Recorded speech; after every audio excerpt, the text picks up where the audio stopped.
Hi viewers, welcome to our channel. Present మనతో పాటు ఒక స్పెషల్ గెస్ట్ ఉన్నారన్నమాట, లావణ్య గుడెల్లి గారు. సో బీ ద చేంజ్ అనే ఒక ఎన్జిఓని స్టార్ట్ చేశారు. Motivational speaker and life coach కూడాను. ఏంటి తన జర్నీ ఏంటి, అసలు ప్రజెంట్ కరెంట్ ఇష్యూస్ పైన, సోషల్ ఇష్యూస్ పైన ఒకసారి తనతో మాట్లాడి తన అభిప్రాయాన్ని తెలుసుకునే ప్రయత్నం అయితే చేద్దాం. సో హాయ్ లావణ్య గారు. హాయ్ అండి, ఎలా ఉన్నారు? I'm all good. మీరు ఎలా ఉన్నారు? బాగున్నానండి. సో చెప్పండి, ఎలా నడుస్తుంది life? Life is like roller coaster always. So నేర్చుకుంటూ ఇవాల్వ్ అవుతూ ఎవ్రీడే ఇన్స్పైర్ చేస్తూ ఇంకా ఎవ్రీడే మనం ఇచ్చే బెస్ట్ కంటే ఇంకా బెస్ట్ ఇవ్వాలనే ఒక థాట్తో ఇవాల్వ్ అవుతూ ముందుకు సాగుతుంది present. So be the change అనే ఎన్జిఓని స్టార్ట్ చేశారు. What is be the change, ఏంటి అసలు? సో గాంధీ గారి కోట్ ఇది, be the change that you wanted to see in the world. అంటే సమాజంలో చూడాలనుకున్న మార్పు మీతోనే ప్రారంభం అవ్వనివ్వండి అనే ఉద్దేశంతో స్టార్ట్ అయిన గాంధీ గారు ఇచ్చిన this is a very great statement. So ఆ స్టేట్మెంట్లో నుండి నేను ఇన్స్పిరేషన్ తీసుకొని బీ ద చేంజ్ అంటే మీరే ఒక చేంజ్లా ఉండండి అని 2018లో నాన్ ప్రాఫిటబుల్ స్వచ్ఛంద సంస్థ, ఎన్జిఓ అంటారు, నాన్ గవర్నమెంటల్ ఆర్గనైజేషన్, సిటీలోనే స్టార్ట్ చేయడం జరిగింది. So major motto women empowerment. Women empower చేయాలి. విమెన్ ఎంపవర్మెంట్లో కూడా రకరకాల సబ్జెక్ట్స్ ఉన్నాయి. సో అందులో మనము ఎక్స్క్లూజివ్గా ఫోకస్ చేసేది మెన్స్ట్రేషన్ అండ్ హైజీన్, పీరియడ్స్ కానివ్వండి, మెన్స్ట్రల్ హెల్త్ కానివ్వండి. చాలామంది మాట్లాడడానికి మొహమాట పడుతుంటారు. లేదంటే ఇప్పుడు మనం 5G టెక్నాలజీలో ఉన్నా కానీ still there is a lot of taboo around it. Educated women కూడా పీరియడ్స్ గురించి మాట్లాడాలి అంటే చాలా కంగారు పడి లేదంటే ఎసిటేట్ అయ్యే సందర్భాలు చాలా ఉంటాయి. సో వాటన్నిటినీ మా వంతు ప్రయత్నంగా మేము ఎరాడికేట్ చేయాలి, పీరియడ్ పావర్టీని ఎరాడికేట్ చేయాలని free pads distribution, menstrual health awareness కాలేజెస్లో, స్కూల్స్లో, ఆర్ఫన్ హోమ్స్లో, అర్బన్ అండ్ రూరల్ స్లమ్స్లో చేస్తూ సో ఇంతవరకు ఆ జర్నీ సక్సెస్ఫుల్గా సాగుతూ వస్తుంది. ఓకే, ఎన్ని ఇయర్స్ అయింది ఎన్జిఓ స్టార్ట్? 6 years. ఎస్. మామూలుగా అంటే మీ టైంలో చూసుకుంటే చాలామంది యూత్ ఆ టైంలో సాఫ్ట్వేర్ ఇంజనీర్ లేకుంటే సినిమాల్లోకి ఒక లగ్జరీ లైఫ్ అయితే కోరుకుంటారు. కానీ మీరు డిఫరెంట్గా సోషల్ యాక్టివిటీస్ చేయాలి, చాలామందికి హెల్ప్ చేయాలని చెప్పేసి ఆ థాట్ ఎలా వచ్చింది అసలు? ఆ వైపుకి రావడానికి ఇన్స్పిరేషన్ ఏంటి అసలు? సో బేసిక్గా నేను కూడా కంప్యూటర్ సైన్స్ బ్యాక్గ్రౌండ్. ఓకే, నేను ఇంజనీరింగ్ కంప్లీట్ చేయలేకపోయాను కానీ I was a engineering student. Okay, so చిన్నప్పటి నుంచి మదర్ తెరీసా గారి ఇన్స్పిరేషన్ నాలో చాలా ఉండేది. ఆవిడ 12 years ఉన్నప్పుడే చాలామంది అబండన్ కిడ్స్ కానివ్వండి, అడల్ట్స్ కానివ్వండి చాలా హెల్ప్ చేస్తూ తన లైఫ్ని కూడా సాక్రిఫైస్ చేసి ఈవెన్ కలకత్తాలో మన కంట్రీకి వచ్చి ఆవిడ చేసిన ఇన్స్పైరింగ్ నిజంగా నాకు హిప్నోటైజ్ అయినట్టు అనిపించింది. That is for a good cause. So ఆవిడని ఇన్స్పైరింగ్గా తీసుకొని నాకు అంటే నేను ఎప్పుడూ ఒకటే బిలీవ్ చేస్తాను, Aspire to inspire before you expire అని. చనిపోక ముందే బ్రతికున్నప్పుడు ఈ లైఫ్ని ఒక యూటిలైజ్ చేసుకొని మనకి మాత్రం మన లైఫ్ ఉపయోగపడడం కాదు, నలుగురికి ఒక చేతనిచ్చే లైఫ్లా ఉండాలి అనేది నేను స్ట్రాంగ్గా బిలీవ్ చేస్తాను.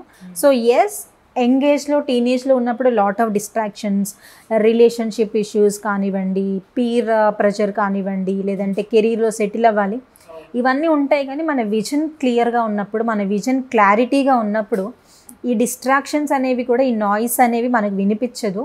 సో ఆల్రెడీ నా విజన్ ఏంటో నాకు క్లియర్గా ఉంది కాబట్టి ఈ డిస్ట్రాక్షన్స్ కానీ, ట్రాప్ కానీ నాకు ఎప్పుడూ కూడా అంటే బర్డన్గా అనిపించలేదు ఇవేవి కూడా. సో ఐ రియలీ బిలీవ్ మన విజన్ క్లియర్గా ఉంటే మనం ఒక యూనిక్ ప్లేస్ని ఆక్రమించేసిన ఒక యూనిక్ ఫేజ్లో డెఫినెట్గా ఉంటాము. సో డెఫినెట్గా నేను మదర్ తెరీసా గారి నుంచి తీసుకున్న ఇన్స్పిరేషనే ఈ రోజు వరకు కూడా ఎవ్రీడే అది రెన్యూ అవుతూ ఉంటుంది. అప్పుడు ఇన్స్పిరేషన్ తీసుకుని అప్పటితో అయిపోయేది కాను, ఇట్స్ ఎవ్రీడే జాబ్ అన్నమాట. సో ఎవ్రీడే ఇన్స్పైర్ అవుతూ ఇంకా రోజు కంటే ఇంకా బెటర్గా యాక్టివిటీస్ చేస్తూ, ఇన్స్పైర్ చేస్తూ, హెల్ప్ చేస్తూ. సో మేజర్ రూట్ కాజ్ అయితే మదర్ తెరీసా గారు. సో మీరు ఇటువైపు అడుగులు వేస్తున్నప్పుడు మీ పేరెంట్స్ రియాక్షన్ ఏంటి, మీ ఫ్యామిలీ సర్కిల్లో ఎలా ఫీల్ అయ్యారు? ఎందుకంటే వాళ్ళ సపోర్ట్ ఖచ్చితంగా అవసరం అవుతుంది, మరి ఇచ్చారా మీకు లేదా? సో బేసిక్గా I'm also from middle class background. Okay, నేను వచ్చింది కూడా పేరెంట్స్ అన్ఎడ్యుకేటెడ్. ఓకే, సో నా ఎంటైర్ బ్లడ్ లైన్లో కూడా నేను ఒక్కదాన్నే గ్రాడ్యుయేషన్ కంప్లీట్ చేశాను. That is a really proud moment. So ఇవన్నీ చూసినప్పుడు ఎలా ఉంటారంటే, ఎప్పుడైనా ఒక మనిషి సక్సెస్ అవ్వాలి అంటే మనం వచ్చే బ్యాక్గ్రౌండ్ కూడా చాలా ఇంపార్టెంట్. మన ఫైనాన్షియల్ బ్యాక్గ్రౌండ్ కానీ, ఫ్యామిలీ బ్యాక్గ్రౌండ్ కానీ, ఎలాంటి కమ్యూనిటీ నుంచి మనం వస్తున్నాం, కమ్యూనిటీ ఇన్ ద సెన్స్ మనం పెరిగిన వాతావరణం. సో మనం ఎప్పుడు ఇన్సెక్యూర్డ్గా లేదంటే ఇప్పుడు ప్రతి మనిషి థాట్ ప్రాసెస్ కూడా ఎలా డెవలప్ అవుతుంది అంటే వాళ్ళ చుట్టూ ఉండే పరిస్థితులను బట్టి. సో నేను వచ్చే బ్యాక్గ్రౌండ్ ఏంటంటే ఎక్కువగా చైల్డ్ మ్యారేజెస్ కానీ, అంటే టీనేజ్లోనే మ్యారేజెస్ చేయడము, లేదంటే చదువుకున్న వాళ్ళు ఒకరో ఇద్దరు ఉన్నటువంటి బ్యాక్గ్రౌండ్. ఓకే, సో నేను చాలా ఇంట్రోవర్ట్ అనమాట. ఎక్కువగా కూడా స్టడీస్, హోమ్ అదే నా ప్రపంచంగా ఉండుండేది. సో నేను ఇలా యాక్టివిటీస్ చేసినప్పుడు నోబడి ఎక్స్పెక్టెడ్ అనమాట, మా అమ్మ ఇంత ధైర్యంగా బయటికి వెళ్ళి ఇంతమందిని ఇన్స్పైర్ చేస్తుంది, ఇన్ని గొప్ప అవార్డ్స్ వస్తాయి, మీడియాలో ఫ్రంట్ పేజెస్లో వస్తుందని ఎప్పుడు ఎవరు ఎక్స్పెక్ట్ చేయలేదు. సో నేను సపోర్ట్, ఎప్పుడైనా మనం ఒకటి గుర్తుపెట్టుకోవాలి, మనం ఏదైనా కొత్తగా స్టార్ట్ చేసినాం అనుకోండి, ఎవరు సపోర్ట్ చేయరు, అది బై డిఫాల్ట్ బండ గుర్తుగా ఇది గుర్తుపెట్టుకోండి. మీరు ఏదైనా లైఫ్లో స్టార్ట్ చేస్తున్నారంటే ఫస్ట్ మనల్ని డిస్కరేజ్ చేసే వాళ్ళు ఉంటారు అని ప్రిపేర్డ్గా. సో నాకు ఆ రియలైజేషన్ అనేది చిన్నప్పటి నుంచి ఉంది. I don't expect anything from anybody. అది నాకు చాలా యాడ్ ఆన్ అడ్వాంటేజ్ అయింది. సో నేను స్టార్ట్ చేస్తున్నాను, నాకు సపోర్ట్ ఇవ్వండి అని నేను ఎవరితో ఎప్పుడు డిస్కస్ చేయలేదు. ఒక ఫ్లోలో నేను చేసే పని చేసుకుంటూ పోయాను. తర్వాత ఆ పనే నా వెనక మాట్లాడుకుంటూ వచ్చింది. ఆ పని నుంచి వచ్చే ఫీడ్బ్యాక్, రిజల్ట్ చూసినప్పుడు డెఫినెట్గా పేరెంట్సే కాదు ఎవరైనా సపోర్ట్ చేస్తారు. సో మన వర్క్ మాట్లాడేలా చేయండి అని నేను బిలీవ్ చేస్తాను.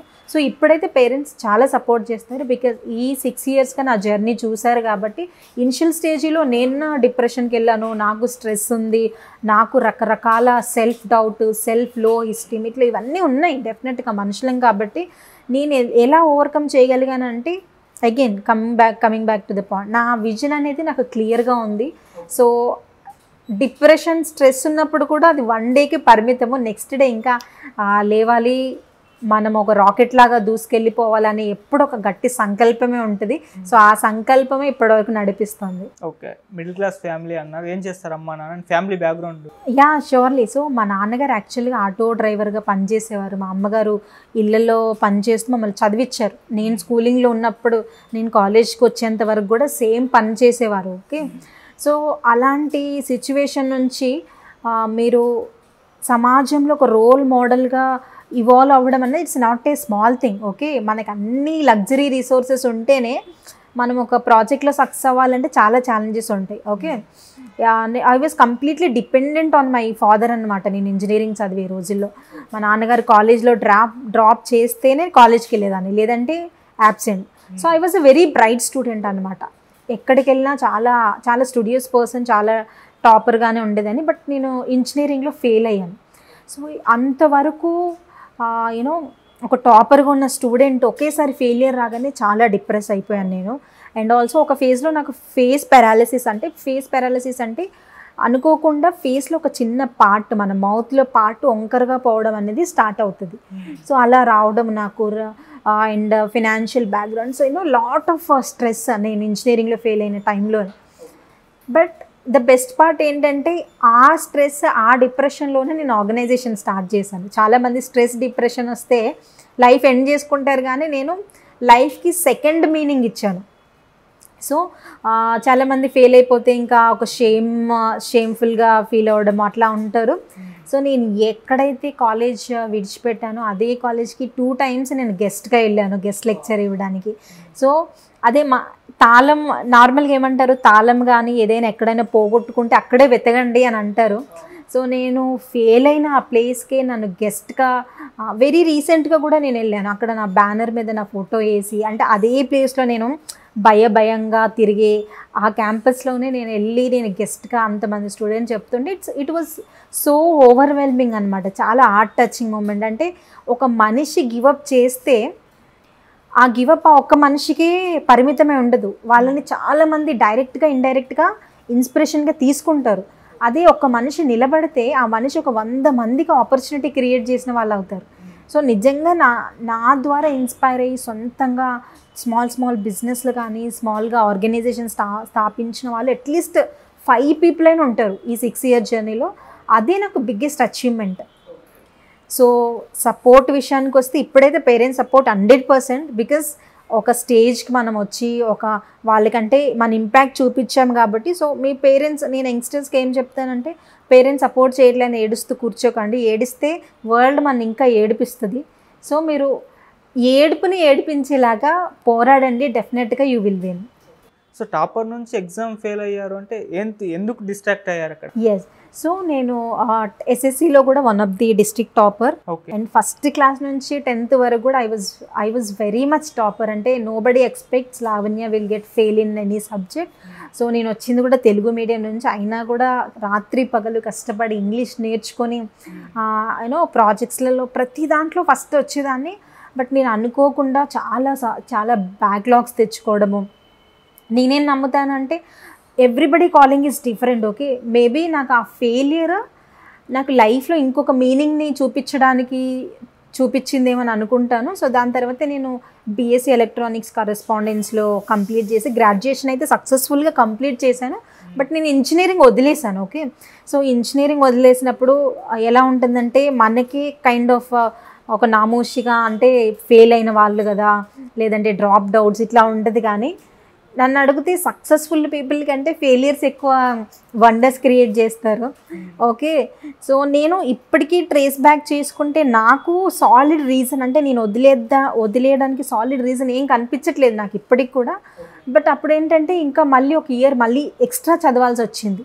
బికాస్ డ్రాప్ అవుట్ అని అంటారు దాన్ని. సో ఆ డ్రాప్ అవుట్ అని చెప్పుకోవడానికి కూడా నేనేమి అంతగా మొహమాట పడట్లేదు. బికాస్ నేను టాపర్గా ఉన్నప్పుడు టాపర్ అని ఎట్లా చెప్పుకున్నానో, మనకి లైఫ్ అనేది ఇప్పుడు మీరు ఎవరైనా వెంటిలేటర్ మీద ఉన్నప్పుడు చూడండి, ఆ మెషిన్లో స్ట్రైట్గా లైన్ వెళ్ళింది అనుకోండి, ఆ మనిషి అట్లే చచ్చిపోయినట్టే కదా.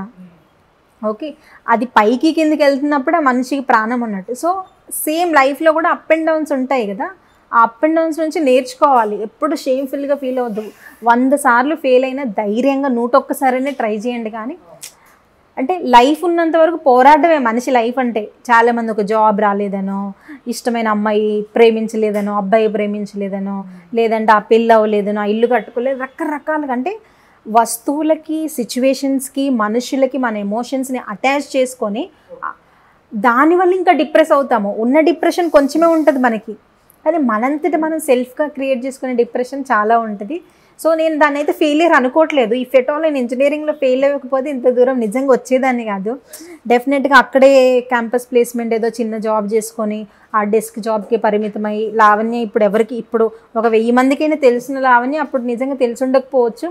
So every failure is really stepping stone to success. అలాగే ఇంతకుముందు చైల్డ్ మ్యారేజెస్ అలాంటి వాటిని హ్యాండిల్ చేస్తారని చెప్పారు. సో అంటే ఇప్పుడు ఉన్న ఈ జనరేషన్ చైల్డ్ మ్యారేజెస్ ఉన్నాయంటే స్ట్రాంగ్ చట్టాలు వచ్చాయి కదా వాటికి అగెనిస్ట్గా, ఇప్పటికి కూడా కంటిన్యూ అవుతున్నాయి. మీరు ఎక్కడన్నా ఇష్యూ మీ దగ్గరకు వచ్చిందా?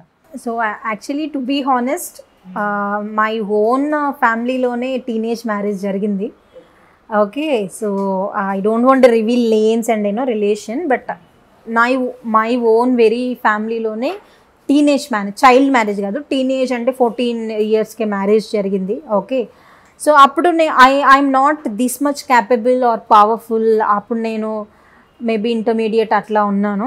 సో అంటే పేరెంట్స్ కూడా సిచ్యువేషన్ వల్ల చేశారు, కానీ వాళ్ళు కూడా చేయాలనే ఉద్దేశంతో కాదు. సో నా కళ్ళ ముందే బాగా క్లోజ్ పీపుల్ 14 yearsకే మ్యారేజ్ అవుతున్నప్పుడు ఆ అమ్మాయికి ఇష్టం లేకుండా బలవంతంగా అమ్మాయి కంటే 10 నుంచి 15 ఏళ్ళ వయసు ఎక్కువ ఉన్న అతన్ని పెళ్లి చేసినప్పుడు నేను ఆపలేకపోయాను అని ఒక గిల్ట్ ఇప్పటికీ ఉంది. బట్ ఆ అమ్మాయి ఆ మ్యారేజ్ నుంచి ఇప్పుడు బయటకు వచ్చి హ్యాపీగా లైఫ్ లీడ్ చేశాను. సో నేను ఓన్ పీపుల్కే చూశాను, ఎక్కడో కాదు. టీనేజర్ మ్యారేజెస్ అండ్ మీ పాయింట్కి వచ్చేసి చైల్డ్ మ్యారేజెస్ ఉన్నాయి. కొంతమంది ఇష్టంగా చేసుకుంటున్న వాళ్ళు ఉన్నారు. ఓకే, కొంతమంది బలవంతంగా. సో చైల్డ్ మ్యారేజెస్ రేషియో అయితే తగ్గుతుంది ప్రజెంట్. ఎందుకంటే ప్రతిదీ కూడా మనకి డిజిటల్ మీడియా, ఇప్పుడు ఇంటర్నెట్ చేతిలో ఉంది. ఏదైనా చిన్న ప్రాబ్లం అయినా కూడా మీడియాలో వైరల్ చేసేయడము, దానికి సొల్యూషన్ తీసుకురావడం, ఇది ఒక best part of media. So child marriage అయితే ఉన్నాయి ఇంకా కూడా. ఎందుకంటే మనం 5G టెక్నాలజీలో ఉన్న వెనకబడిన ప్రజలు లక్షల్లో కోట్లలో కూడా ఉన్నారు చెప్పాలంటే. సో ఆ వర్గంలో ఇంకా నిరక్షరాస్యత ఉంది. చైల్డ్ మ్యారేజ్, అన్ఎంప్లాయ్మెంట్, ఇవన్నీ కూడా సొసైటల్ ప్రాబ్లమ్స్. ఈ ఒక్కసారి రూపుమాపడానికి, ఎందుకంటే అప్పట్లో కందుకూరి వీరేశలింగం గారు లేదంటే గురిజాడ అప్పారావు గారు గొప్ప గొప్ప సంఘ సంస్కరణ చేసిన వాళ్ళు స్టార్ట్ చేస్తే ఇప్పుడు మనకి ఫ్రీడమ్ వచ్చి చైల్డ్ మ్యారేజెస్ ఇవన్నీ కులాలు మతాలు ఇవన్నీ కూడా తగ్గుతూ వస్తున్నాయి కానీ సో ఇంకా మేబీ ఎన్ని డికేట్స్ పట్టొచ్చు అది పూర్తిగా రూపుమాపడానికి. అగైన్ ఇది పర్సన్ టు పర్సన్ వ్యారీ ఉంటుంది. ఎందుకంటే కొంతమంది కుటుంబ సమస్యల వల్ల చేస్తారు, వాళ్ళకి చేయాలని ఉండదు. కొంతమంది అనుకోని బలవంతపు సంఘటన వల్ల చేస్తూ ఉంటారు. సో అవి చైల్డ్ మ్యారేజెస్ కిందికి రావు, ఎందుకంటే వాళ్ళు కన్సెంట్తో మ్యారేజ్ చేస్తారు ఏజ్ తక్కువ ఉన్నప్పటికి కూడా. సో పరిస్థితుల ప్రభావాన్ని బట్టి కూడా ఇవి మారుతూ ఉంటాయి. కాబట్టి నిజంగా కొన్ని డికేట్స్ అయితే పడుతుంది ఇది కంప్లీట్గా రూపుమాపడానికి. చైల్డ్ మ్యారేజ్ అయితే ఎస్ ఇప్పటికి కూడా జరుగుతున్నాయి కొన్ని మారుమూల ప్రాంతాల్లో. అంటే కన్సెంట్తో ఏజ్ లేకుండా మ్యారేజ్ అయినప్పుడు మీరు వాటిని ఆపే ప్రయత్నం చేస్తారా చేయరండి? చేయాలి, డెఫినెట్గా ఆపే ప్రయత్నం చేయాలి. ఇప్పుడు 1098 చైల్డ్ హెల్ప్ లైన్ నెంబర్ కూడా చైల్డ్ అబ్యూస్ కానివ్వండి, చైల్డ్ లేబర్ కానివ్వండి, చైల్డ్ మ్యారేజ్ కానివ్వండి. ఓకే, చైల్డ్ మ్యారేజెస్ అనేవి వరల్డ్ హెల్త్ కాదు, యునైటెడ్ నేషనల్ ఆర్గనైజేషన్ కూడా చాలా అంటే కన్స్ట్రక్టివ్గా ఇది వరల్డ్ ప్రాబ్లము, ప్రపంచంలో ఉన్న ప్రాబ్లం ఇది అని చాలా వర్క్ చేస్తున్నారు. ఇప్పుడు గవర్నమెంట్స్ కూడా చైల్డ్ మ్యారేజెస్ పట్ల బాల సంఘాలని రకరకాల స్కీమ్స్, రకరకాల ప్రొటెక్షన్ సెల్స్ ఉన్నాయి. సో కన్సెంట్ లేకుండా మ్యారేజెస్ జరిగితే 100% ఆపుదాము, ఇది అందరి బాధ్యత కూడా. అంటే పేరెంట్స్కి ఎడ్యుకేషన్ చేయాలి ఫస్ట్. మనం వెళ్ళి ఆపడం అనేది సొల్యూషన్ కాదు. ఆ మ్యారేజెస్ అవ్వకుండా ఉండడానికి పేరెంట్స్కి ఒక అవగాహన కల్పించి ఈ ఏజ్లోనే పిల్లలకి పెళ్ళి అంటే 18 ఏళ్ళు దాటేంత వరకు మన బాడీ స్ట్రక్చర్ అంటే మెన్ కానీ విమెన్ పెళ్ళి అనగానే జస్ట్ ఒక ఏజ్తోనే ముడిపడి ఉండదు. వాళ్ళ సైకలాజికల్ బ్యాక్గ్రౌండ్, వాళ్ళ ఫినాన్షియల్ బ్యాక్గ్రౌండ్, వాళ్ళ బాడీ స్ట్రక్చర్ ఇవన్నీ ఆలోచించాలి. సో ఇంత అవేర్నెస్ మనకి ఎక్కడిది?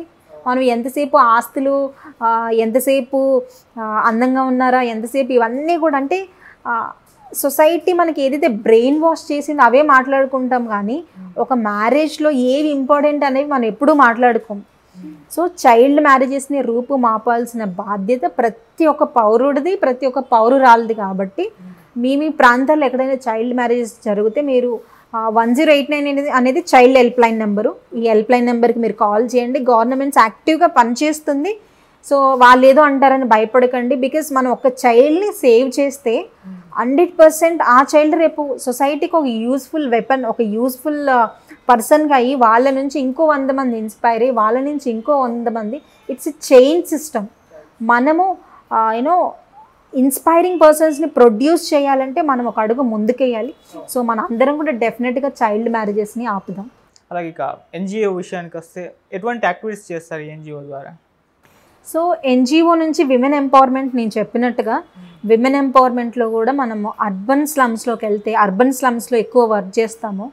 చాలామంది హైదరాబాద్ సిటీ అనగానే పాష్ కల్చర్ ఉంటుంది, లేదంటే అద్దాల మెడలు ఉంటాయి, లేదంటే సిటీ అనగానే అందరూ కూడా చాలా ప్రొటెక్టివ్గా, లేదంటే అందరూ సెక్యూర్డ్ లైఫ్స్ ఉంటారు. కానీ అసలు మెయిన్ సిటీలోనే మెట్రో నుంచి 1 కిలోమీటర్ లోపలికి వెళ్తే మియాపూర్లో వేల మంది మైగ్రేటెడ్ పీపుల్ ఉన్నారు నార్త్ నుంచి. చిన్న తెలుగు వాళ్ళు కూడా చిన్న గుడిసెలు వేసుకొని బురద మడుగుల్లో. నేను నా వాలంటీర్స్ని తీసుకొని వెళ్తే 2 వీక్స్ ముందు వాళ్ళు నడవలేకపోయారు. బురద మడుగులు, ఒకవైపు కుక్కలు, ఒకవైపు పందులు, ఒకవైపు చెత్త, ఒకవైపు వర్షము, ఒకవైపు బురద. చెప్పడానికంటే నేనంటే నాకు అంటే ఒక హంబుల్ హార్ట్తో ఏదో చెయ్యాలి అని నేను నడుస్తూ ఉన్నాను. అని నా వెనకొచ్చే కాలేజ్ స్టూడెంట్స్, వాలంటీర్స్ జాయిన్ అయ్యే వాళ్ళు అయితే మాత్రం వాళ్ళు చాలా ఇబ్బంది పడ్డారు. నేను చూసాను ఆ ఇబ్బంది. అదే ఒక గంట నడవడానికి మనం అంత ఇబ్బంది పడుతున్నామో వాళ్ళు సంవత్సరాలు అక్కడే ఉన్నారు, అక్కడే తింటున్నారు. ఇంకో విషయం ఏంటంటే అక్కడే ప్రసవిస్తున్నారు. అక్కడ ఏంటంటే ఫ్యామిలీ ప్లానింగ్ ఉండదు వాళ్ళకి. 4 నుంచి 5 నుంచి 6 పుడుతూనే ఉంటారు. అదే గుడిసెలో వాళ్ళు ప్రసవిస్తారు. వాళ్ళకి ఇంజెక్షన్స్ కానీ, టీటీస్ కానీ, మెడిసిన్ ఏమీ ఉండవు. సో నిజంగా గవర్నమెంట్స్ మున్సిపల్ కార్పొరేషన్లోనే కాకుండా కొంచెం సిటీ అవుట్స్కట్స్లో కానీ ఇలాంటి స్లమ్స్లో అంటే ఆశా వర్కర్లు వీళ్ళందరూ ఉన్నారు, కానీ అది తగినంత సపోర్ట్ అనేది ఇవ్వట్లేదు. వాళ్ళు ఎక్కడి నుంచి వచ్చినా మన సిటీలో తలదార్చుకుంటున్నారంటే మన వాళ్ళే. కాబట్టి గవర్నమెంట్ కొంచెం ఫండ్స్ హెచ్చించైనా, లేదంటే మాలాంటి స్వచ్ఛంద సంస్థలతో చేయి కలిపైనా అలాంటి వాళ్ళకి విద్య, వైద్యం, వసతి, ఈ 3 మనిషికి కావాల్సినవి. విద్య, వైద్యం, వసతి. వసతులు అంటే వాళ్ళు ఏదో చాదనైనంత వరకు చిన్న గుడిసెలు వేసుకుంటున్నారు. విద్య వైద్యం అనేది వాళ్ళు ఎక్కడి నుంచి తీసుకొచ్చుకోలేరు కదా. వైద్యం అనేది ప్రతి ఒక్కరి హక్కు కదా. విద్య అనేది ఆ చిన్నపిల్లలు చెత్తేరుకుంటారు, ఈ హెయిర్స్ ఉంటాయో వీటిని ఏమంటారు, హెయిర్స్ని మనం దువ్వేసిన హెయిర్స్ని వాళ్ళు రీసైకిల్ చేస్తారు, గ్యాదర్ చేస్తారు చిన్న చిన్న పిల్లలు. సో వీళ్ళందరూ ఈరోజు బాలలే రేపటి పౌరులు అంటారు కదా. సో వాళ్ళు ఏ లాంగ్వేజెస్ సంబంధించిన చిన్నపిల్లలైనా గవర్నమెంట్స్ ముందుకు రావాలి. ఎందుకంటే లావణ్య ఒక్కరు పోరాడితే అది అయ్యే పని కాదు, లేదంటే 2-3 పోరాడితే అయ్యే పని కాదు. సో అర్బన్ స్లమ్స్లో కూడా మున్సిపల్ కార్పొరేషన్, రాజకీయ నాయకులు, గవర్నమెంట్ ఆలోచించాలి, ముందుకు రావాలి, వీళ్ళకి తగినంత సహాయం చేయాలి. వైద్యం అట్లీస్ట్ వైద్యాన్ని అందించండి. అక్కడ నేను వెళ్ళినప్పుడు చూస్తే 6 రోజులు అయింది ఆమె ప్రసవించి, అంటే డెలివరీ అయ్యి 6 రోజుల చిన్న బాబుని కింద పడుకోబెట్టారు ఆ మట్టి నేలలో. వాడికి చిన్న చిన్న పురుగులు అనేవి కొడుతున్నాయి. సో సిటీలోనే ఉంది మళ్ళీ. కాబట్టి ఆలోచించాలి ఈ పర్టికులర్ కార్పొరేటర్స్ కానీ.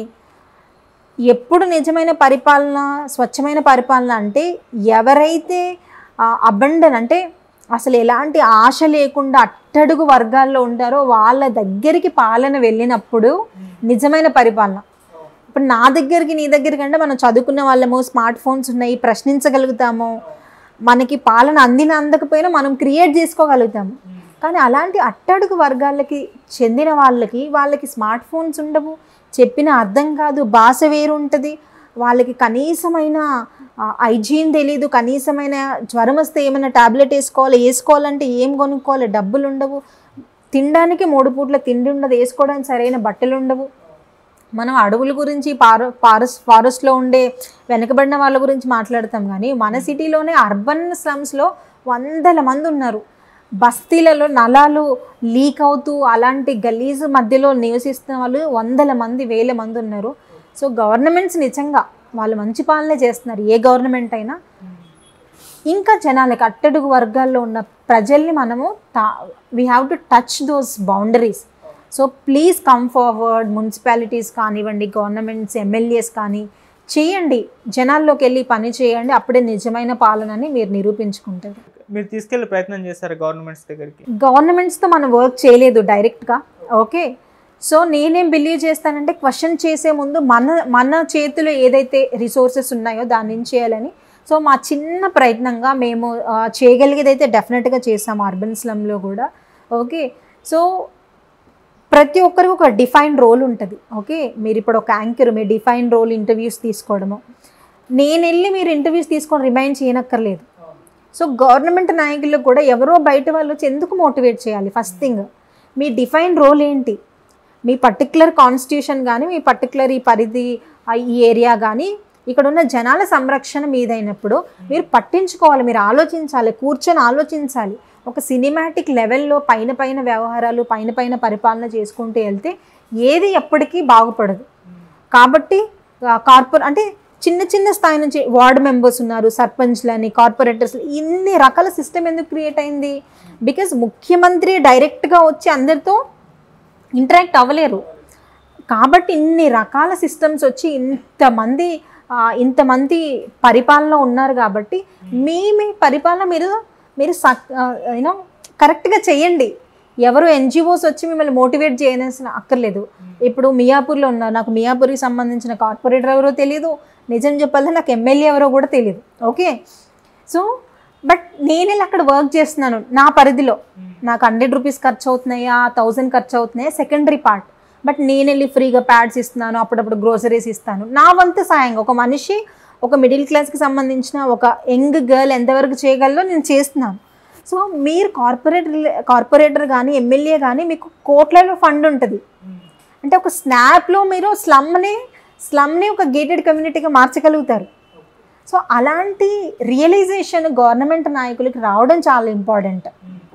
మీ దగ్గర 100 రూపాయలలో అట్లీస్ట్ 25 పైసా అయినా మీరు ఖర్చు పెట్టండి, డెఫినెట్గా చేంజ్ వస్తుంది. సో అప్పుడు ఎన్జిఓస్ అక్కర్లేదు, ఇన్ని లక్షల ఎన్జిఓస్ మాలాగా ఎన్జిఓస్ రానక్కర్లేదు. గవర్నమెంట్స్ మేమైతే ట్రై చేయలేదు ఇప్పటివరకు. బట్ నేను విన్న ఫీడ్బ్యాక్ ఏంటి అంటే చాలామంది రెస్పాండ్ అవ్వరు, మనం రీచ్ అయ్యి కూడా వేస్ట్ ఆఫ్ టైమ్, మీరు ఏదైనా చేయగలిగితే చేయండి. ఎందుకంటే మేము సర్వేస్ చేస్తుంటాం వాళ్ళతో, పెన్ను పేపర్ పట్టుకొని వాళ్ళు అడుగుతాము, మీకు ఆధార్ ఉందా, ఓటర్ ఐడి ఉందా, ఎవరైనా ఇక్కడికి వస్తారంటే ఓన్లీ వాళ్ళకి ఆధార్ కార్డు, ఓటింగ్ కూడా ఉంది కొంతమందికి, ఓన్లీ ఓట్లప్పుడు మాత్రమే ఇక్కడికి వస్తారు, దాని తర్వాత ఎవరు మాట్లాడరు. కాబట్టి నేనేమంటానంటే సెల్ఫ్ రియలైజేషన్ రాజకీయ నాయకులకు రావాలి. యువతగా మేము ప్రశ్నిస్తున్నాము, సో మీరు ముందుకు రండి. ప్రొటెస్ట్లు ఇవన్నీ కూడా ఐ డోంట్ అప్రిషియేట్. నార్మల్గా ఫైట్ చేయాలి మనకు కావాల్సిన వాటి కోసం అంటారు. నేనేమంటానంటే అసలు ఫైట్ చేయాల్సిన అవసరం లేని సిచ్యువేషన్ క్రియేట్ చేయండి, ప్రొటెస్ట్లు చేయాల్సిన అవసరం లేని ప్లేస్ సిచ్యువేషన్ క్రియేట్ చేయండి. సో దానివల్ల నిజమైన ఇంపాక్ట్ ఉంటుంది. అప్పుడు మీరు ఒక రోల్ మోడల్ స్టేట్గా, ఒక రోల్ మోడల్ ప్లేస్గా, ఒక రోల్ మోడల్ కాన్స్టిట్యూషన్గా మీరు పక్క రాష్ట్రాలకు కూడా ఒక మాదిరిగా నిలబడతారు. అలాగే ఇప్పుడు వాలంటీర్స్ వస్తూ ఉంటారు కదా, వాళ్ళకు కూడా మీకున్న మోటివ్ ఉండాలి. సో ఆ మోటివ్తోనే వస్తారా, మీరు గ్యాదర్ చేస్తారా, ఎలా వస్తారు ఈ వాలంటీర్స్? సో బేసిక్గా ఇప్పుడు ఒక గ్రేట్ పార్ట్ ఏంటి అంటే కాలేజెస్ కూడా ఇంటర్న్షిప్ని ఎంకరేజ్ చేస్తున్నాయి. సో వాళ్ళు డెఫినెట్గా ఇంటర్న్షిప్ చేయాలి. And MSW master of social work అంటారు. మాస్టర్ ఆఫ్ సోషల్ వర్క్ అనేది కూడా ఒక కోర్సు. అందులో చదివే ప్రతి ఒక్కరు కూడా డెఫినెట్గా వాలంటీరింగ్ చేయాలి.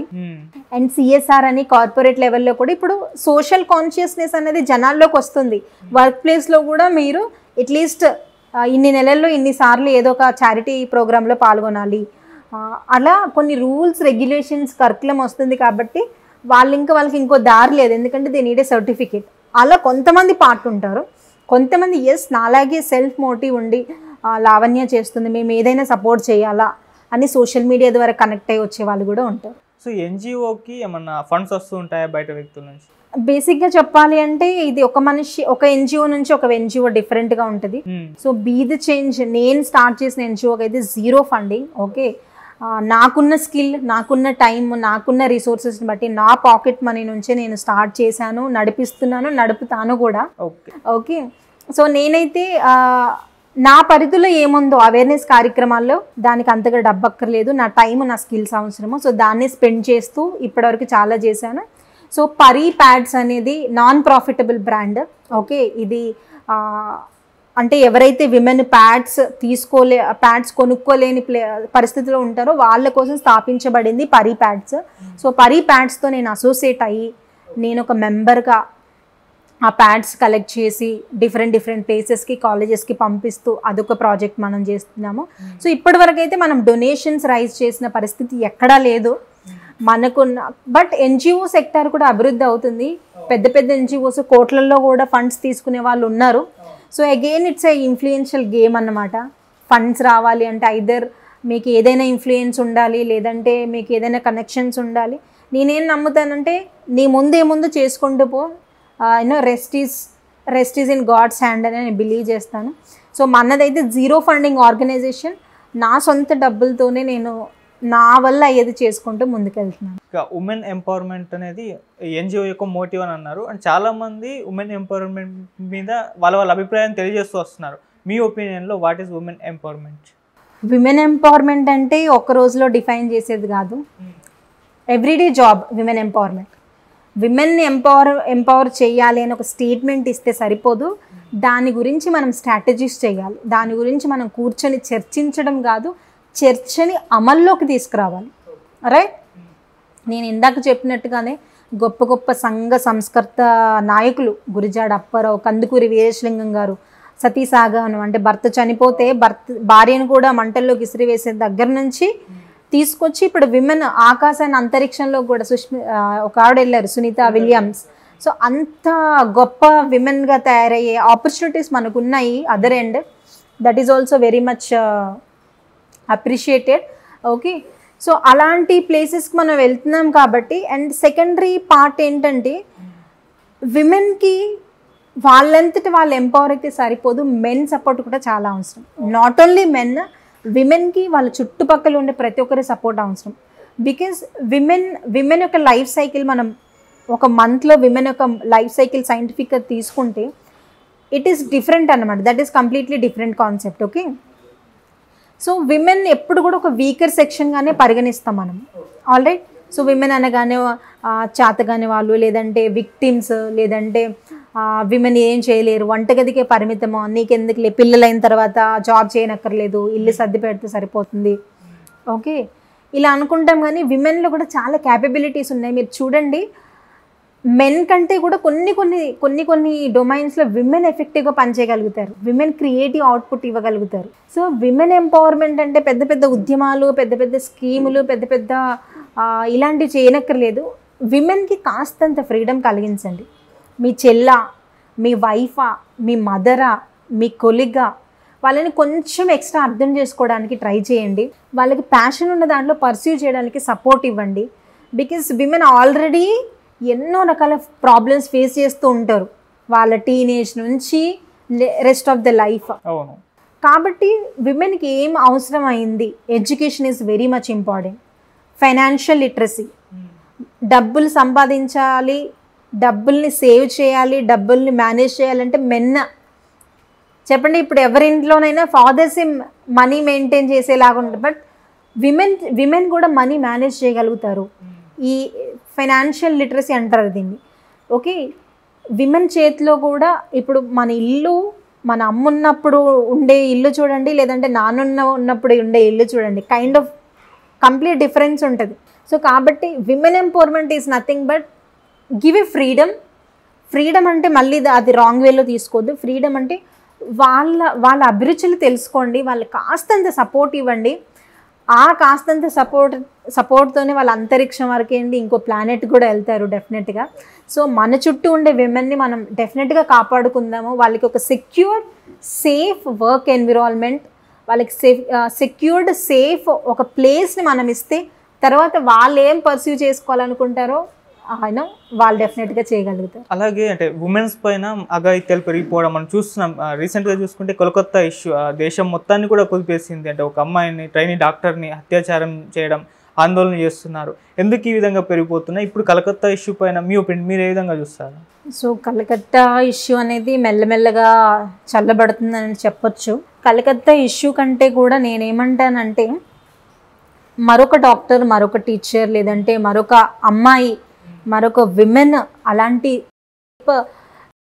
మర్డర్కి గురవ్వకుండా ఉండాలంటే మనం ఎలాంటి జాగ్రత్తలు తీసుకోవాలి అని ఇప్పటి నుంచే గవర్నమెంట్స్, రాజకీయ నాయకులు, ఆర్గనైజేషన్స్, ఫ్యామిలీస్, కమ్యూనిటీస్ అందరూ ముందుకొచ్చి అసలు రూట్ కాజ్ ఏంటి అనే దాని మీద వర్క్ చేస్తూ, మనం చూస్తే చాలా బ్రూటల్ మర్డర్, అంటే దాన్ని మన పిల్లలకి చెప్పాలన్నా కూడా ఎంత సెన్సిటివ్ మ్యాటర్ అని అంటే, చేయబడి చంపబడి ఎవిడెన్స్ కూడా లేకుండా ఒక మనిషి, అంటే డాక్టర్ అవ్వడం అంటే it's 12 to 16 years of journey. Okay, chest medicine post graduation second year చదివితే ఇంకొక ఫ్యూ మంత్స్ అయితే ఒక సక్సెస్ఫుల్ డాక్టర్గా బయటకు వచ్చేది.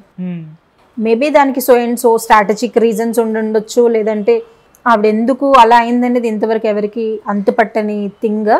సో చాలామంది ఆవిడకి న్యాయం జరగాలంటున్నారు. ఇది కలకత్తా డాక్టర్కి జరిగే న్యాయం కాదు, ఒక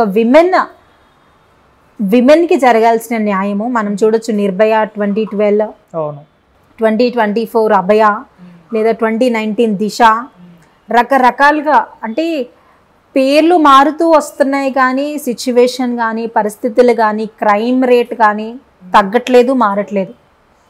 ఎంత ఎన్ఫోర్స్మెంట్, ఎంత చట్టాలు తీసుకొచ్చినా కానీ అమలు చేయని చట్టాలు ప్రాణం లేని మనిషిలాగా, ప్రాణం లేనో శవంలాగే కదా. మీరు ఎంత పెద్ద చట్టాలు తెచ్చినా చట్టాలు అమలు చేయలేదని అంటే that's a biggest failure. So వీటన్నిటికి కూడా రూట్ కాజ్ అనేది మనమే అని నేను అంటాను. ఇతరులను బ్లేమ్ చేయడం కంటే, చాలామంది మెన్నే సరిగ్గా లేరంటారు కానీ మెన్ చాలామంది మంచి వాళ్ళు కూడా ఉన్నారు. దాన్ని ఎందుకు మనం అప్రిషియేట్ చేయట్లేదు? మన అన్నలు, మన నాన్నలు, లేదంటే మన ఇంట్లో ఉండేవాళ్ళు మెన్ చాలామంది మంచి వాళ్ళు ఉన్నారు, అండ్ మెన్లో చెడ్డవాళ్ళు కూడా ఉన్నారు. ఓకే, సో మెన్ సిస్టమ్ని మనం తప్పు పట్టడం కంటే మనము పిల్లల్ని పెంచుతున్నప్పుడు ఎలా పెంచుతున్నాము, జెండర్ సెన్సిటివిటీని పిల్లల్లో టీచ్ చేస్తున్నామా? అబ్బాయి అని అంటే డామినేట్గా ఉండాలి, అమ్మాయి అంటే సెన్సిటివ్గా ఉండాలి, అబ్బాయి అంటే రోడ్ల మీద తిరిగినా పర్లేదు, అమ్మాయి అంటే ఎప్పుడూ ఎదురు తిరగొద్దు, మాట్లాడొద్దు. ఇదే కదా ఈ పురుషాధిక్యం అంటారు, లేదంటే మేల్ డామినేట్గా ఎప్పుడైతే మనం క్రియేట్ చేస్తున్నామో డెఫినెట్గా క్రైమ్స్ జరుగుతాయి. సెకండ్ థింగ్ ఏంటంటే మనిషి విలువలు మర్చిపోతున్నాడు. ఒక మనిషిని చేసి చంపడము చూడండి, ఒక్కటే జరగలేదు, అక్కడ చంపాడు కూడా, అంటే ప్రాణం కూడా లేకుండా. ఇప్పుడు ఒక వస్తువు పగిలిపోతేనే అయ్యో పగిలిపోయింది ఏదని ఎలా అతికిస్తాము అని అనుకుంటాము ఒక మంచి మనసున్న వ్యక్తులమైతే.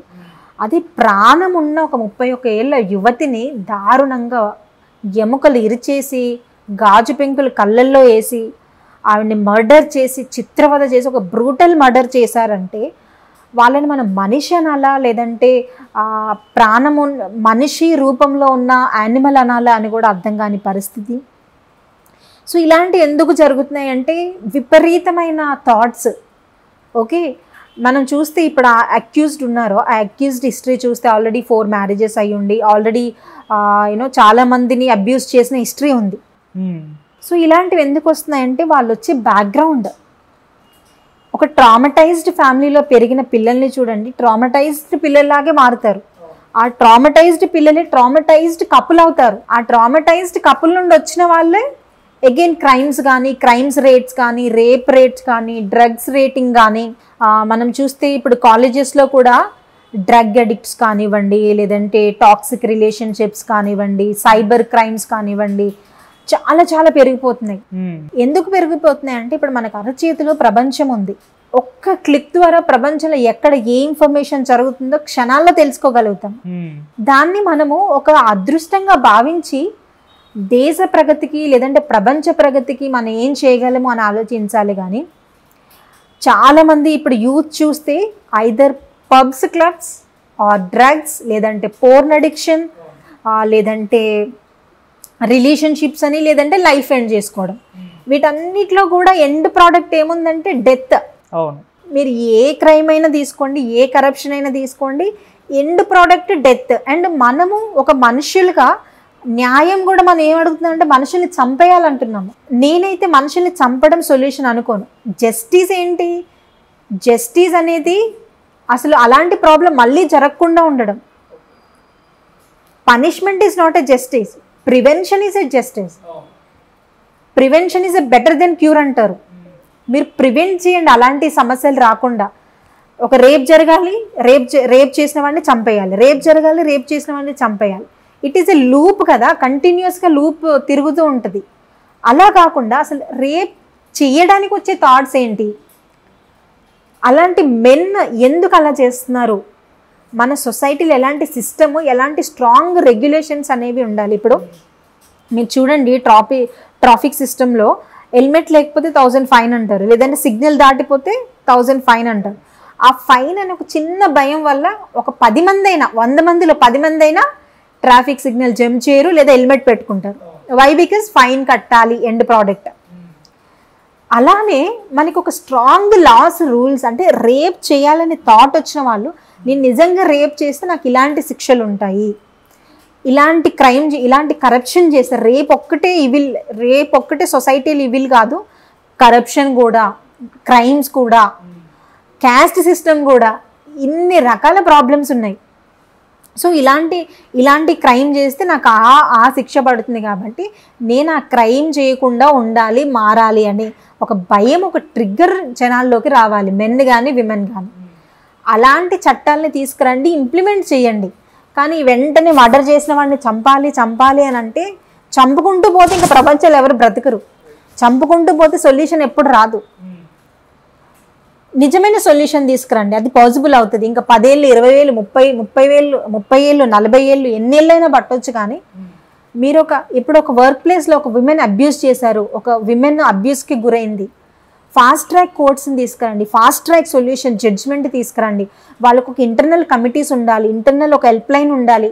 ఇవన్నీ వీటి మీద ఫండ్స్ హెచ్చించండి. విమెన్ ఎంపవర్మెంట్ అని కొన్ని వేల కోట్లు సెంట్రల్ గవర్నమెంట్ రిలీజ్ చేస్తుంది, మరి ఎక్కడికి వెళ్తున్నాయి? విమెన్కి సేఫ్టీ ఇచ్చే టూల్స్ని డెవలప్ చేయండి. టూల్స్ కంటే కూడా ఫస్ట్ మైండ్ సెట్ని డెవలప్ చేయండి. మైండ్ సెట్ డెవలప్ చేయాలంటే ఇప్పటి నుంచి మన పిల్లల్ని, ఎడ్యుకేటెడ్ పేరెంట్స్గా మన పిల్లల్ని విలువలతో పెంచుదాము. స్కూల్స్, కాలేజెస్లో జెండర్ సెన్సిటివిటీ మీద టాపిక్స్ తీసుకురండి, కరికులమ్స్ తీసుకురండి.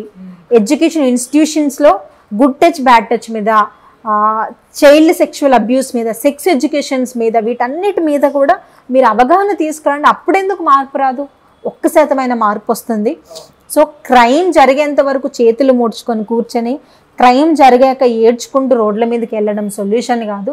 క్రైమ్ జరగకుండా మన వంతుగా మనం ఆపే ప్రయత్నంగా చట్టాలని ముందుకు తీసుకురండి, విలువల్ని పెంచండి, అప్పుడు క్రైమ్ రేట్స్ డెఫినెట్గా తగ్గుతాయి. అంటే మీరు అన్నట్టు ఇటువంటివి జరిగినప్పుడు education, good touch, bad touch వీటి స్కూల్ స్టూడెంట్స్ నుంచి రావాలి, కాలేజ్ స్టూడెంట్స్ నుంచి రావాలి, వాళ్ళకి నేర్పాలి అని చెప్పేసి ఒక చర్చ అయితే జరుగుతూ ఉంటుంది.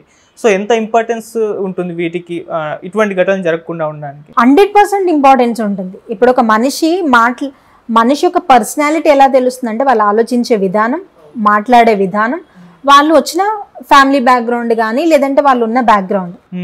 సో ఒక పిల్లవాడిని తీసుకుంటే 20 ఏళ్లలో 18 ఏళ్ళు ఎక్కువ స్కూల్లోనే పెరుగుతాడు, కాలేజ్లోనే పెరుగుతాడు. చూస్తున్న కంటెంట్, పిల్లలు ఈ రోజుల్లో ఫోన్కి అడిక్ట్ అయిపోయి ప్రతిదీ కూడా అక్కడ ఏదైతే చూస్తున్నారో రియల్ లైఫ్లో అలా చేయాలని. ఒక రొమాంటిక్ సీన్స్ చూసినప్పుడు నేనే హీరో, నేనే హీరోయిన్, సేమ్ అదే నా లైఫ్లో కావాలి అనే కైండ్ ఆఫ్ థాట్ అనేది డెవలప్ అవుతుంది.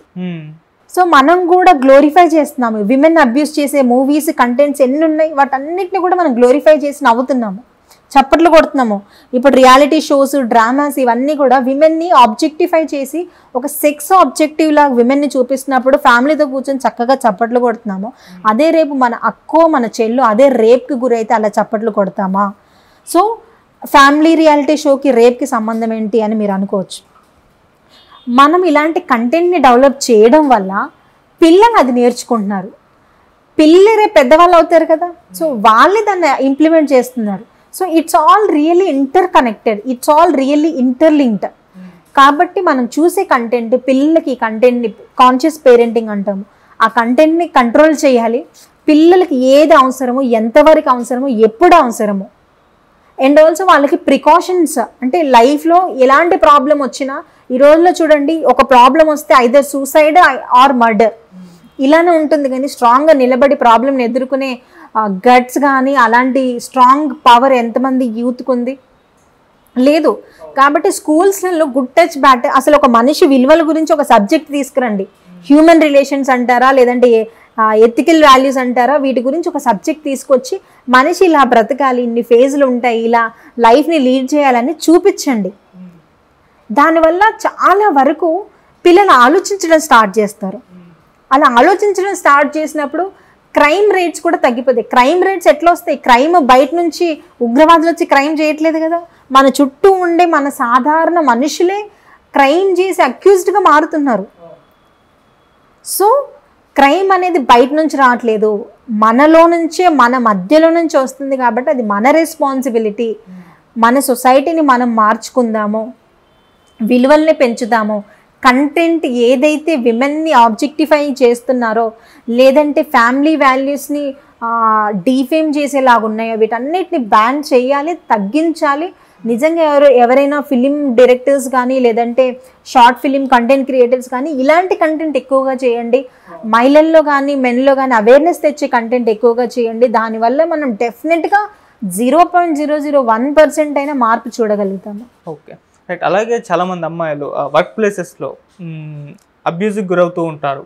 సినిమా ఇండస్ట్రీలో ఉంది, సాఫ్ట్వేర్ ఇండస్ట్రీలో, ప్రతి ఇండస్ట్రీలో వర్క్ ప్లేస్లో గురవుతూ ఉంటారు.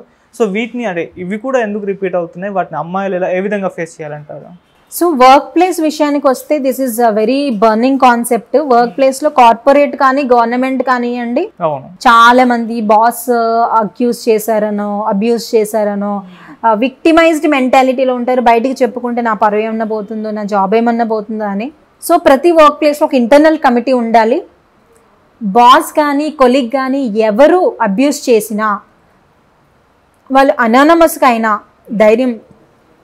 ధైర్యం లేకపోతే అనానమస్గా అయినా వాళ్ళ ప్రాబ్లమ్ని ఆ కమిటీకి రిపోర్ట్ చేయాలి. అండ్ ఆ కమిటీ 24 అవర్స్లోనే ఫాస్ట్ ట్రాక్ కోర్ట్ అంటారా, లేదా ఇంటర్నల్గా కూర్చోబెట్టి కౌన్సిలింగ్ ఇవ్వడం అంటారా, ఓకే, ఇలా కౌన్సిల్ చేసి ఇంటర్నల్ కమిటీస్ డెవలప్ అవడం వల్ల ఏంటంటే నిజంగా ఎవరినైనా అమ్మాయిలు ఏడిపించాలి అనే ఆలోచన ఉండే కొలీగ్స్ కూడా చేయకుండా ఉంటారు. మీకు ఇందాక హెల్మెట్ ఉదాహరణ చెప్పా మీకు.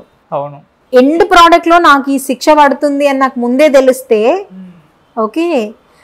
ఓకే నాకు శిక్ష పడుతుంది అని, ఇప్పుడు పవర్ దగ్గరికి వెళ్ళి పవర్ సాకెట్లో వెళ్ళి పెడితే నాకు షాక్ వస్తుంది అని నాకు తెలిసినప్పుడు నేను ముట్టుకోను కదా. సో మనిషికి కూడా ఈ ఫియర్ ఆఫ్ అట్లీస్ట్ మంచి వాల్యూస్ వాళ్ళు లేకపోయినా ఫియర్ ఉన్నప్పుడు చాలా వరకు వెనకడిగేస్తారు. దొంగవాడు ఒక ఇంటికి వెళ్ళాడు దొంగతనం చేద్దామని, చుట్టూ సెక్యూరిటీ ఉంది, సీసీ కెమెరాస్ ఉన్నాయి, షార్ట్ సర్క్యూట్ ఇచ్చే మొత్తం వైరింగ్ చేశారు. వాడు దొంగతనానికి వెళ్తాడా? అసలు వెళ్ళడు. సో సిమిలర్ టు దాట్, మనం ఎప్పుడైతే స్ట్రాంగ్గా work system, work place build చేస్తామో, మెన్ కూడా, నాట్ అబౌట్ మెన్, విమెన్ కూడా మెన్ అరెస్ట్ చేసే కేసులు కూడా చాలా ఉంటాయి. సో సేఫ్ వర్క్ ఎన్విరాన్మెంట్ కలుగ చేయాలి అంటే ఇంటర్నల్గా మనకి కౌన్సిలింగ్ కమిటీస్ కానివ్వండి, లేదంటే ఆర్గనైజేషన్ గ్రోత్ కోసం పనిచేసే ఆ కమిటీలో ఒక సైకాలజిస్ట్, ఒక పోలీస్, అంటే ఇంటర్నల్ పీపుల్ కాకుండా బయట నుంచి మనము ఇంటలెక్చువల్ పీపుల్తో ఒక కమిటీని ఏర్పరిచి ఎవరికైనా ఎక్కడైనా ఏ అసమానత, ఏ ప్రాబ్లం ఏర్పడినా వెంటనే రిపోర్ట్ చేసేలాగా, that is one thing. And ఇప్పుడు షీ టీమ్స్ అని రకరకాల యాప్స్ రకరకాల ఉన్నాయి, కానీ అవి అంత ఎఫెక్టివ్గా పనిచేయట్లేదు. వాటిని ఇంకా స్ట్రెంగ్తెన్ చేయండి. స్ట్రెంగ్తెన్ చేసినప్పుడు ఈ సమస్యలు అనేవి చాలా వరకు తగ్గుతాయి. ఓకే, మీరు కూడా చాలా ప్లాట్ఫామ్స్ ద్వారా యూత్కి మోటివేషన్ ఇస్తూ ఉంటారు, సోషల్ మీడియా ద్వారా కానివ్వండి, డైరెక్ట్గా కానివ్వండి. అంటే మేజర్గా యూత్కి వెయిట్ పైన ఎక్కువ ఫోకస్ చేస్తారు, వాళ్ళు ఎటువంటి మార్పులు రావాలంటారు? నేనైతే మెంటల్ హెల్త్ మీదే ఫోకస్ చేస్తాను. ఎందుకంటే మన లైఫ్లో ఉండే ప్రతి సమస్యలకి మన మైండే కారణం. మీరు లైఫ్ని ఎంత పాజిటివ్గా తీసుకుంటున్నారు, ఎంత నెగిటివ్గా తీసుకుంటున్నారు, ఎంత న్యూట్రల్గా తీసుకుంటున్నారు, అసలు లైఫ్ గురించి ఆలోచిస్తున్నారా లేదా, ఇదంతా కూడా మనం ఆలోచించే విధానం మీద ఆధారపడి ఉంటుంది. యూత్ ఈ రోజుల్లో కెరీర్ గోల్ ఓరియంటెడ్ కంటే కూడా more depressed, more oppressed, more addicted, ఈ 3 కేటగిరీలోనే ఉన్నారు. సో వాళ్ళకి రియాలిటీస్ అనేది, లైఫ్ అనేది అంతగా అర్థం కావట్లేదు. అండ్ అర్థమైన వాళ్ళు ఐదర్ ఎక్స్ట్రీమ్ డిప్రెషన్లోకి వెళ్ళి సూసైడ్ చేసుకోవడం కానీ. మనం మనుషులుగా యాక్సెప్ట్ చేయాల్సిన ఒక ట్రూత్ ఏంటి అంటే లైఫ్లో ఏది పర్మనెంట్ కాదు. మనము ఒక డేని తీసుకుంటేనే డే లైట్ 12 hours ఉంటుంది, నెక్స్ట్ అవర్కి డార్క్ అయిపోతుంది.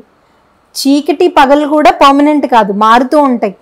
సీజన్స్ కూడా పర్మనెంట్ కాదు, మారుతూ ఉంటాయి. ఓకే, అంటే లైఫ్లో కానీ ప్రపంచంలో కానీ ఎవ్రీథింగ్ ఈజ్ ఇవాల్వ్ అవుతూ ఉంటుంది, ఒకే ప్లేస్లో ఉండదు. సో అలాంటప్పుడు మనిషి లైఫ్ షార్ట్ అని తెలిసినప్పుడు మనం ప్రాబ్లమ్స్ని ఎందుకు ఎక్కువ ఫోకస్ చేయాలి?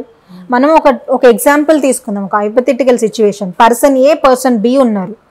వాళ్ళిద్దరికి కూడా క్యాన్సరో లేదంటే ఒక పెద్ద రోగం ఉంది, డాక్టర్ డిక్లేర్ చేశారు రేపే చచ్చిపోతారని. పర్సన్ ఏ ఏమో ఇంకా బాధపడుతూ నా లైఫ్ అయిపోయిందని కూర్చొని బెడ్ మీదే చుట్టాలందరూ వచ్చి సంతాపం తెలియజేస్తూ 24 గంటల కంటే ముందే చచ్చిపోయాడు. పర్సన్ బి చూసుకుందాము. పర్సన్ బి ఓకే, నాకు 24 hours ఉంది, 24 hours తర్వాత నేను నా బాడీలో నేను ఉండను, నాకు లైఫ్ ఉండదు. సో నేను ఎంజాయ్ చేయాల్సిన థింగ్స్ ఏమున్నాయి, నేను తీర్చుకోవాల్సిన బాధ్యతలు ఏమున్నాయి, నేను చనిపోయాక నేను ఎట్లా నా పేరు ఎలా రిమెంబర్ ఉంటుంది అని మంచి పనులు చేయడం స్టార్ట్ చేశాడు. లైఫ్ని పాజిటివ్గా తీసుకోవడం స్టార్ట్ చేశారు. ఎవరన్నా నిజంగా శత్రువు వచ్చి నువ్వు పనికి రావురా అని తిట్టినా కూడా అవునా అని నవ్వడం స్టార్ట్ చేశాడు. ఎందుకంటే లైఫ్ షార్ట్ అని అర్థమైంది, రేపు బ్రతకడాన్ని డాక్టర్ డిక్లేర్ చేశారు. సో ఆ వన్ డే ఆ పర్సన్ బీకి అర్థమైన రియలైజేషన్ మనకి ఎవ్రీడే అర్థం అవ్వాలని నేను అంటాను. ఓకే, మహా అంటే 75 నుంచి 80 సంవత్సరాల మనిషి బ్రతికేది. ఈ పరుగులో మనము ఒకవైపు రిలేషన్షిప్ ఫెయిల్ అయిందనో, ఒక మంచి జాబ్ రాలేదనో, ఫస్ట్ మన చేతిలో ఏముంది, మనిషి తనను తను పోషించుకునే సమర్థత ఏ పని చేసైనా ఉంటుంది. నువ్వు సెక్యూరిటీ గార్డ్గా పని చేయి, dignity of labour, dignity of work అంటారు. సాఫ్ట్వేర్ జాబ్ చేస్తేనే జాబ్ కాదు, నువ్వు స్వతహాగా నిన్ను పోషించుకునే శక్తి నీకు ఉన్నంత కాలము నువ్వు ఒక ఇండిపెండెంట్ పర్సన్వే. ఎక్కువ ఎక్స్పెక్టేషన్స్ పెట్టుకుంటున్నాం మనం మనుషులుగా, యూత్ కూడా ఎక్కువగా నాకు ఆ ర్యాంక్ రావాలి, నాకు ఈఎంఐ లైఫ్లో రావాలి, ఆ జాబ్ రావాలి. దీనివల్ల ఏంటంటే మన బ్రెయిన్ చాలా డ్యామేజ్ అవుతుంది, చాలా స్ట్రెస్ తీసుకుంటుంది. సో యూత్కి నా మెసేజ్ ఏంటంటే గోల్ ఓరియంటెడ్గా ఉండండి, హార్డ్ వర్క్ చేయండి. బట్ ఏదైనా ఇఫ్ ఎట్ ఆల్ వర్కౌట్ అవ్వకపోతే డిసప్పాయింట్ అవ్వద్దు. You try. రేపు ఉంటుందో లేదో మనకు తెలియదు, కానీ అగైన్ మనం ఒక ఆశతో, హోప్తో ఆల్రెడీ రేపటికి ప్రోగ్రామ్ షెడ్యూల్ చేసుకుంటాము. దాట్స్ హౌ లైఫ్ వర్క్స్ కదా. సో అంతే పాజిటివ్ మోటోతో ఉండండి, అంతే పాజిటివ్ ఆస్పెక్ట్తో ఉండండి. డెఫినెట్గా life will give a lot of opportunities. మిమ్మల్ని మీరు నమ్ముకోండి. ఫస్ట్ ఆ నమ్మకం, ఆ బిలీఫ్, ఆ కాన్ఫిడెన్స్ అనేది ఉంటే ఫెయిలియర్ అనేది it's never going to be failure. Nice misses అండి. Okay, apart from this social issues, personal question అడుగుతాను. మామూలుగా నేను మిమ్మల్ని ఇన్స్టాలో సోషల్ మీడియాలో ఫాలో అవుతుంటాను. మీరు ఇన్స్టాలో స్టోరీస్ కూడా చూస్తున్నప్పుడు క్వశ్చన్ అండ్ సెషన్ పెడుతూ ఉంటారు మీరు. అప్పుడు చాలామంది లావణ్య గారి పెళ్ళి ఎప్పుడు, లావణ్య గారి పెళ్ళి క్వశ్చన్స్ చేస్తుంటారు, మీరు అలా దాటేస్తూ వస్తూ ఉంటారు. ఏం చెప్తారు అడుగు?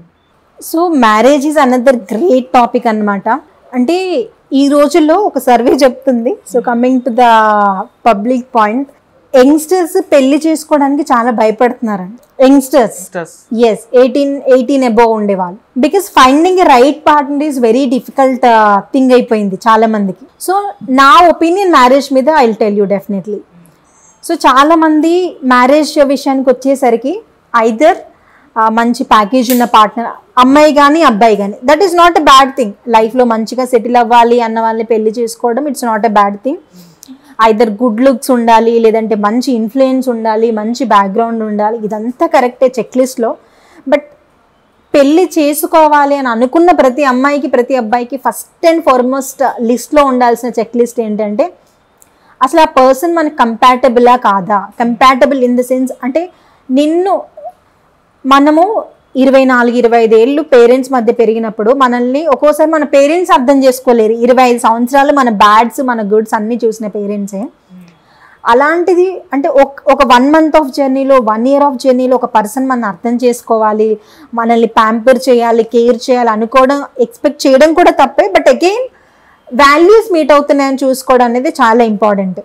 Okay, so different kinds of అంటే యూనో ఆ పర్సన్ వేరే వాల్యూస్తో, మనము వేరే వాల్యూస్తో ఉన్నప్పుడు ఆ రిలేషన్షిప్ కానీ ఆ మ్యారేజ్ కానీ, మ్యారేజ్ అనేది వన్ డే థింగ్, వెడ్డింగ్ అనేది it's a life long thing. Okay, so make a happy wedding. Happy wedding ఉండాలంటే happy people makes happy wedding అంటారు. ఓకే, సో అలా హ్యాపీ పీపుల్ డెఫినెట్గా హ్యాపీ లైఫ్ని లీడ్ చేస్తారు. కాబట్టి సో డెఫినెట్గా అండర్స్టాండింగ్ ఉండే పర్సన్ని చూస్ చేసుకోవడం అనేది చాలా చాలా important. So coming to the my marriage part, it has a lot of time. So actually so ఇంకా అచీవ్ చేయాల్సినవి, ఇన్స్పైర్ చేయాల్సింది, ఇంకా చేయాల్సిన ప్రాజెక్ట్స్ చాలా ఉన్నాయి. సో బట్ మనకి లైఫ్లో ఎక్సైట్మెంట్ ఎప్పుడు ఉంటుంది అని అంటే, మన ప్యాషన్ ఏంటో మనకి తెలిసినప్పుడు, మన ప్యాషన్ మనకి తెలిసి దాన్ని పర్స్యూ చేసినప్పుడు, సో దానికి మించిన ఎక్సైట్మెంట్ ఇంకా ఏముండదు. సో ఇంకా ఆ జర్నీలో మనం అర్థం చేసుకునే పార్ట్నర్ వస్తే it's like add an advantage. So డెఫినెట్గా అలాంటి క్వాలిటీస్, అలాంటి థాట్ ప్రాసెస్ ఉన్న పర్సన్స్కే యాజ్ ఏ పర్సన్గా ప్రియారిటీ ఇవ్వడం అనేది చాలా ఇంపార్టెంట్. సో ఇంకా చాలా టైం ఉంది, చూద్దాం. ఫైనల్గా లావణ్య గారి అల్టిమేట్ గోల్ ఏంటంటే, ఏం సాధించాలి ఇంకా లైఫ్లో? Lavanya's ultimate goal is definitely aspire to inspire before you expire. చనిపోక ముందు, దట్స్ ద రీజన్. అంటే నేను వాక్ ద టాక్ అని నమ్ముతాను. 4 మంచి సూత్రాలు చెప్పి బయటికి వెళ్ళిపోయి ఇష్టం వచ్చినట్టు లైఫ్ లీడ్ చేయడం కాదు. That's the reason walk the talk. చెప్పేదే చెయ్యండి, చేసేదే చెప్పండి అనేది నేను నమ్ముతాను. So that's the reason I may hair donor కూడా. నా హెయిర్ 2 times డొనేట్ చేశాను. And I'm also official body donor. అంటే నేను చనిపోయిన తర్వాత నా బాడీ కూడా మెడికల్ కాలేజ్కి ఐఎమ్ డొనేటింగ్ ఇట్. అంటే ఇవన్నీ చూస్తే కొంతమందికి పిచ్చిగా అనిపించవచ్చు, వెకిలిగా అనిపించవచ్చు, కానీ మనం లైఫ్ ఒక డీపర్ మీనింగ్ తెలిసినప్పుడు ఇంకేది మనకి పరిమితం అని అనిపించదు. కోపం, ప్రేమ, లేదంటే కైండ్ ఆఫ్ ఎమోషన్స్, ఇవేది పరిమితం అనిపించదు. సో నా ద్వారా నేను ఏదైతే రియలైజ్ అయ్యానో ఆ సేమ్ రియలైజేషన్ ఇంకో నలుగురిలో వచ్చినా ఆ నలుగురు ఇంకో నలుగురిని ఇన్స్పైర్ చేయగలుగుతారు. So inspire as many as I can before I expire అనేది నా main motto. So again and again I tell, aspire to inspire before you expire. Right, thank you so much Lavanya garu. Nice talk with you. And మీ goals కూడా మీరు achieve చేయాలని మేము మనస్ఫూర్తిగా కోరుకుంటున్నాం. And thank you so much. Thank you so much. Thanks allot.